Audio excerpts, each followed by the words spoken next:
Welcome, deep divers. Today, we're setting off on, well, quite a journey. We're going back in time and then snapping right back to the present day. That's right. Our goal is to explore the worldview of Benjamin Netanyahu. It's remarkable how consistent it's been, really. He's definitely one of the world's most enduring and, let's face it, controversial. Absolutely. And this isn't just about looking at the past in isolation. It's about seeing how these, deeply held beliefs, things formed way back, can shape a leader and, honestly, an entire country for decades. It really can. What makes this deep dive particularly, compelling, I think, is the mix of sources we're using. We found this amazing clip from a debate Netanyahu was in back in 1978. Yeah, he was only 28 then, using the name Ben Netai back during his MIT days. Exactly. And we're going to connect that, his youthful perspective, with some very recent, very high-stakes interview. Yeah. Where he's reacting to the massive events of October 7, 2023.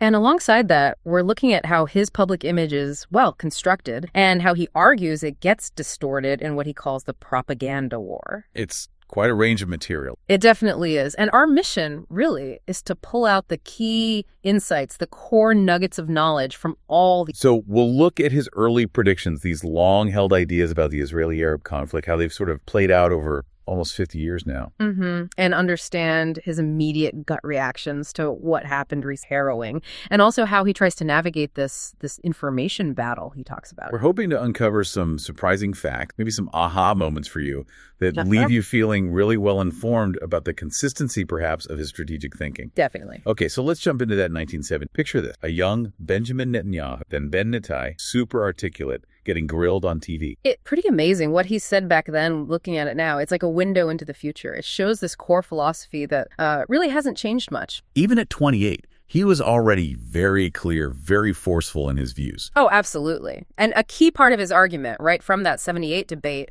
was his claim that the real heart of the conflict isn't, primarily about Palestinian self. Okay, so what did he say it was about? He framed it as stemming from, and this is his phrase, the unfortunate Arab refusal to accept the state of Israel. That's a foundational idea. So it's not just about land, it's existential. It's about this ideological rejection of Israel itself. Exact. That viewpoint formed way back then. You can see how it informs what he does decades later. He made a specific point, too. He highlighted that for 20 years, 1948 to 1967. Right, when Jordan controlled the West Bank and Egypt controlled Gaza. Precisely. Arab nations controlled both, but as he put it, they didn't set up a Palestinian state then. He saw that as a big contrast to the calls for self-determination that came after 67. Suggesting it was maybe a shift in tactics, not goals. That seems to be his interpretation. He argued that before 67, the main message you heard from the pretty blunt about driving the... Not about statehood, but destruction. Right. And he observed that after 67, groups like the PLO changed their tune, using what he called moderate dressed-up slogans, things like a secular democratic state or Palestinian self-determination. But he didn't buy it. No, he pointed to a PLO Information Office statement from May 1977, which he said confirmed, our objective remains the destruction of the Zionist state. So for him, the goal was still dismantling Israel, not building something new alongside it. Which leads to a pretty critical question. Why did he think, even back then, that Palestinians didn't have a right to their own separate state? That's a provocative stance. It is, and his reasoning was interesting. He pointed to the Palestinian National Covenant itself, Article 1 specifically. It defines Palestinians as part of the Arab nation. Which already had, 21 states? 21 states across a huge area, yes. That was a key point for him. Okay, and then came the real aha moment, right? His claim about Jordan. Yes, the argument that there already exists a Palestinian state, and that is Jordan. He backed this up by noting Jordan's population was, I think he said 60% Palestinian. And he claimed even figures like Yasser Arafat and King Hussein had acknowledged this link at times. He did claim that. So his conclusion was that demanding another state wasn't about getting a first Palestinian state. But a 22nd Arab state and a second Palestine, in his view. Exactly. His framing was that this wasn't about fulfilling a national identity, but about creating another platform for conflict. So if not a separate state, what did he propose for Palestinians in the West Bank and Gaza back then? Well, he talked about offering them the full human rights, the full civil right that Israeli Arabs living within the pre-67 borders had. With the possibility of maybe Israeli or Jordanian citizenship down the line. That was the idea. Integrate them into existing stable states, give them rights, but avoid creating what he saw as, an inherently hostile new entity. He thought that was a more realistic path. So he concluded then that the main stumbling block for peace is this demand for a PLO PLO state. Yes, which he said will mean more war, which will mean more violence. He actually said he hoped for peace, having fought in wars himself by that young age. But he saw this specific demand as the obstacle, not the solution. Precisely. You can see how deeply rooted these views were, even way back in 78. Okay, now let's fast forward. Almost 50 years of history unfolds, and then October 7th, 2023 happened. A moment that must have tested those convictions in the most brutal way. Absolutely. Netanyahu described getting that phone call, 6:29 a.m. on Shabbat morning, news of a full-scale Hamas invasion. What was his immediate reaction? Decisive, according to his account. He asked for confirmation it was full-scale, then immediately called up hundreds of thousands of reserves, declared war, and then, he said, he focused on making the decisions needed to win, not, as he put it, wallowing in the mire of the shock. He was very stark in describing the brutality, wasn't he? Extremely. He called it savagery on a scale that we haven't seen since the Holocaust. He listed things like deliberate raping and murder of women, the beheading of men, the burning of babies in front of their children, the kidnapping of innocent people. Horrific details. And for him, this confirmed that Israel is fighting a battle against barbarism, a battle of civilization against barbarism. He stressed that in his view, there's no symmetry between Israel's actions and those of Hamas. Fundamental difference. And what's really interesting is how he connects this specific attack to a much bigger picture, a wider strategy. Right. He said intelligence indicated the attack was actually part of a larger Iranian terror axis plan aimed at annihilating Israel. How? Through a simultaneous invasion, using multiple proxies at once. Hamas from the south, Hezbollah from the north, plus rockets from the Houthis, Shiite militias in Iraq and Syria, and even Iran itself. A coordinated, overwhelming assault. That's a terrifying scenario.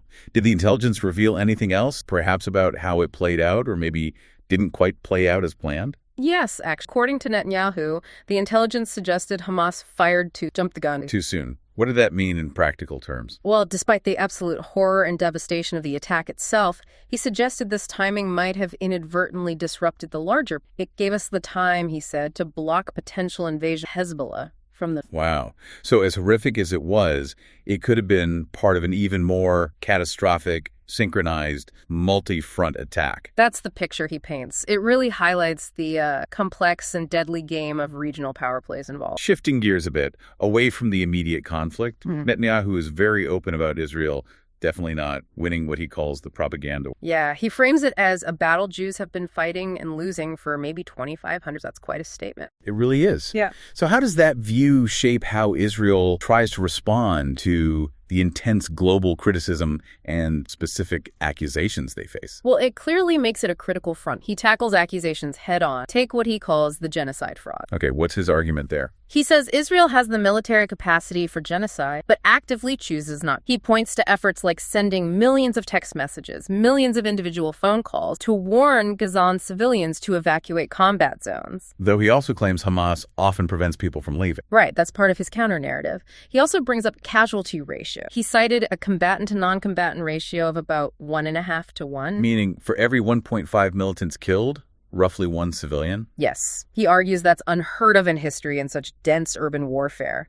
And he contrasted it with the Battle of Mosul against ISIS, where he said 36,000 out of 40,000 killed were... Of course, these kinds of figures are always complex and heavily debated, depending on who's counting and how. Absolutely. Different groups use different methods. Yeah. Then there's what he terms the starvation fraud. What's claimed there? He argues that pictures circulated showing starved children are often misrepresented, sometimes showing children with unrelated conditions like cerebral palsy or other congenitals. And he compared this to medieval blood libel. He did, which, were these horrific false accusations against Jews. It's a very, very charged comparison. Another major accusation you hear is that Israel's an apartheid state. That gets a lot of traction globally. How does he push back? His direct response is to point to the reality within. Talks about the 2 million Arabs living in the midst of Jews in Israel working as doctors, lawyers, politicians, etc. Living integrated lives. Yes, and he mentions things like mosques playing their music out loud.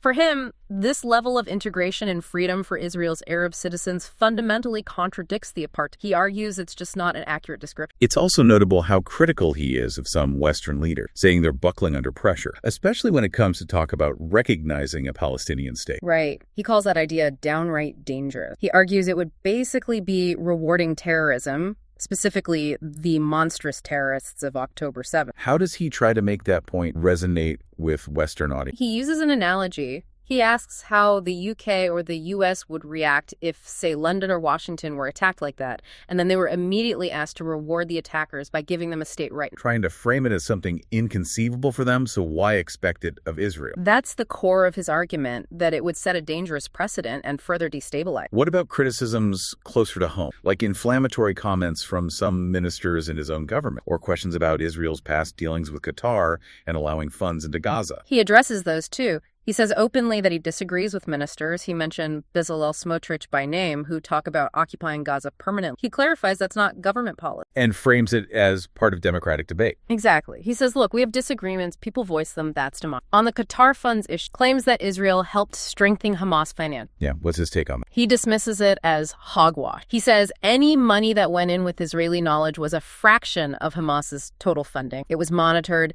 intended for humanitarian. And he argues billions from elsewhere went directly into building terror tunnels and weapons. So putting all this together, the history, the current crisis, the propaganda, battles, what's his vision for Gaza's future? Assuming the immediate fighting ends, what does he see happening? He lays out three main goals. First, demolish Hamas, take away their military and governing power. Second, demilitarize Gaza, so it can't be a future threat. And third, establish a new non-Israeli civilian governance there. But, and this is key for him, it has to be one committed to living in peace with us and doesn't condone. So not Hamas, but he's also been critical of the Palestinian Authority in this context, hasn't he? Yes. He argues that the new governance shouldn't educate children towards terror or finance it or launch at things. He accuses both Hamas and, to some extent, the PA of doing. He also talks a lot about de-radicalization, calls it a heavy lift, but necessary for Gaza's reconstruction. He does. And he points to historical examples. He mentions post-World War II Japan and Germany as places where this kind of fundamental shift happened. Suggesting it's possible, even after intense conflict. Right. He also mentions some Gulf states as examples of places that have implemented programs to counter extremism. He sees these as precedent, showing that deep cultural and political change can happen, even though it's incredibly. You know, across all these decades, from that 78 clip to now, one thing that really jumps out is his constant call to remember history. Absolutely. He worries about what he calls an ahistorical generation. And for Israel, he stresses one key lesson above all. When somebody says they're going to annihilate you, take it. And he connects that directly to actions Israel has taken, like against Iran's nuclear program.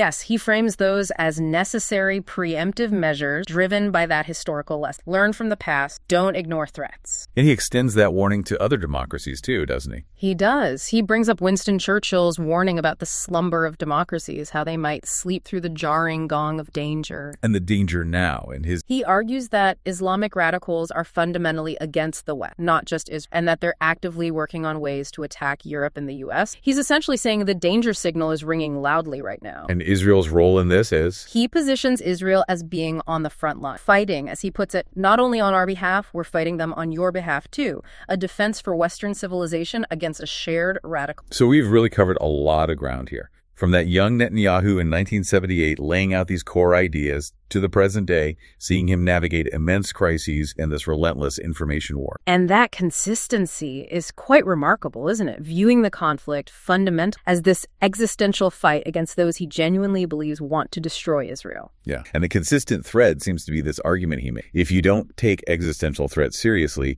if you ignore the narratives that fuel them, there are huge historical consequences. Which really leaves you, the listener, with something to think about, doesn't it?